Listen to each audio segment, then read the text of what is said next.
નમસ્કાર, હું છું એન્કર અર્પિતા પટેલ. આપ જોઈ રહ્યા છો news snap channel. News snap ચેનલમાં દર્શક મિત્રો આપનું હાર્દિક સ્વાગત છે. દરરોજ નવીન સમાચાર જોવા માટે સતત અમારી સાથે જોડાયેલા રહો. પછી કમિશનર સાહેબને બોલાવશું ને પછી એનું આગળ તમારા માટે કોઈ આવ્યું નથી. મેડમ નહીં હાજર નહીં બોલાયો અને શું કહેશે ચેક નહીં ગયો ને તો એ તમને રાતોરાત સળગાવી નાખશું આવી અમને બળજબરી કરતો એની ઓકાત કઈ છે. તો ત્યારે મોદી નહીં જોતો તો ક્યાંય બેઠો એ છાપરામાં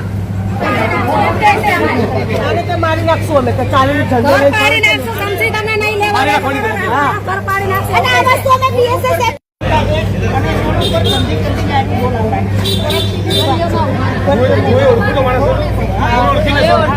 બધી બહેનો ગાળો બોલે ને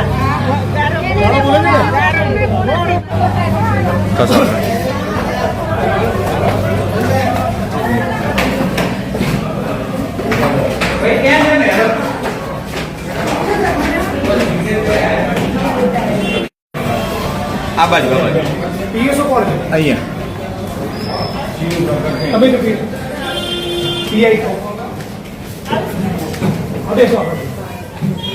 પીઆઈને ફોન કરીને એવું કહો કે જિગ્નેશભાઈ એવું કીધું છે કે તમારા એસીપી નહીં આવે ત્યાં સુધી હું પોલીસ સ્ટેશન નહીં છોડું. આવું એમને જાણ કરો.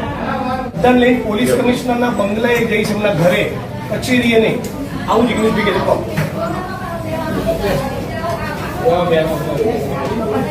તમારે કોઈ ભાઈઓની પણ રાહ જોવાની નહીં, તમારે સીધું પોલીસ સ્ટેશન આવી જવાનું. અને જે ગાળ કોણ કરી તમે ફરિયાદ લખાવો.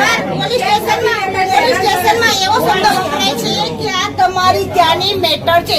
ખૂન ખરાબા થઈ ગયો હોય તો મારી પાસે આવો તો હું એનું સોલ્યુશન હલ કરી શકીશ. તો અમે કોઈનું ખૂન કરીને પછી આવી તો થઈ શકે. બીજું તો આનો કોઈ હલ નથી અમારી. મારા મારી કેસ હું કઈ વાતમાં જાણતો નહોતો. મારું નામ મારા બનીને કેસમાં તમારું નામ લખાવ્યું. દમાભાઈ માણસ મારામારી કરે તરત પોલીસે ફરિયાદ લઈ લીધી. અહીંયા બધા તમને મળવા માંગે છે. હા, આ 78 વર્ષના કાકાએ બિલ્ડરના લોકો ઉપર હુમલો કર્યો. તમે આમની સામે ઓફેન્સ દાખલ કર્યો. જાઓ ઉભા. હા હા, આ 78 વર્ષના કાકા જે શારીરિક અશક્ત છે, સરખું ચાલી નથી શકતા, એ લોકોને મારે છે. એમ તમે એફઆઈઆર દાખલ કરી છે આમની વિરુદ્ધમાં. અરે તમે એફઆઈઆર કરી છે, આમની ઉપર આરોપી બનાવી દે. બીજું આ બિલ્ડરોના માણસો બધાને અશ્લીલ ગાળો બોલી દે છે. બધી બહેનોને તમને અગાઉ ફરિયાદ કરી છે, લેખિતમાં પણ ફરિયાદ આપેલી છે. લેખિતમાં ફરિયાદ આપેલી ફેબ્રુઆરી. અત્યારે તપાસની એફઆઈઆર કરો. અત્યારે હાલે જ એફઆઈઆર દાખલ કરો. બે ગાળો બોલી છે તમને અશ્લીલ બોલી છે.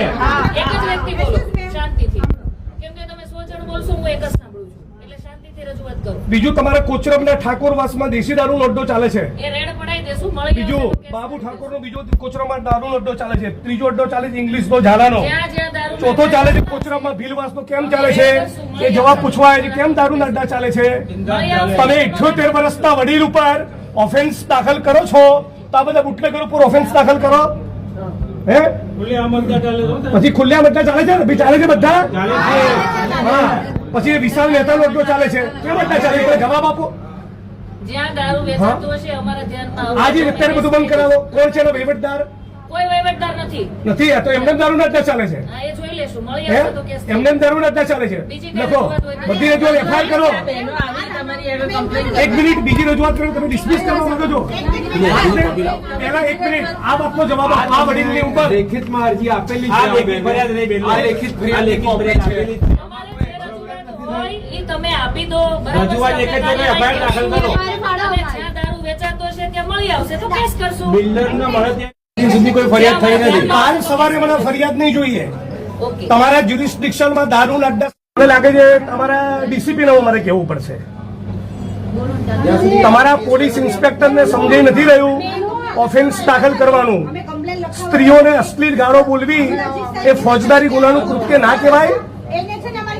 બિલ્ડરોના માણસોને બીજું ખબર પડી એટલે 78 વર્ષના કાકાને ઉપર ઓફેન્સ દાખલ કરી છે. તમે જે એમનો ગુનો દાખલ કરવાની જો સૂચના ન આપી હોય અને 20 દારૂના અડ્ડાનું લિસ્ટ પણ જાહેર કરવાનો છે. તમારે ન કરવું હોય તો ડીસીપી ને ત્યાં જવું. અને મને ના પાડી દો તો હાલ ફોન મૂકીને ડીસીપી ને કહું.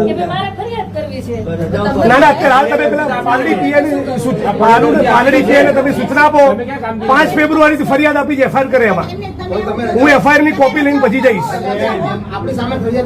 તમે અમને આદેશ કરો તમારાથી ન થઈ શક્યો તો મને પ્રેમથી ના પાડો તો હું સીપી ના ઘેર જઉં ઓફિસ નહીં જઉં ઘરે જઈશ નીકળજો અને બેન આપણને એકદમ વિનંતી અને શિસ્ત ભાષામાં કહું છું આવતીકાલ સાંજનો સૂર્ય અસ્ત થાય ત્યાં સુધી તમારા જ્યુરિસ્ડિક્શનમાં દારૂ જુગારની એક વસ્તુ મનાઈ બધાની વચ્ચે કહું છું 4 તારીખે 11 વાગે ડીસીપી જોન સાથની કચેરીએ તમારા સસ્પેન્શનની માગણી લઈ જઈશ.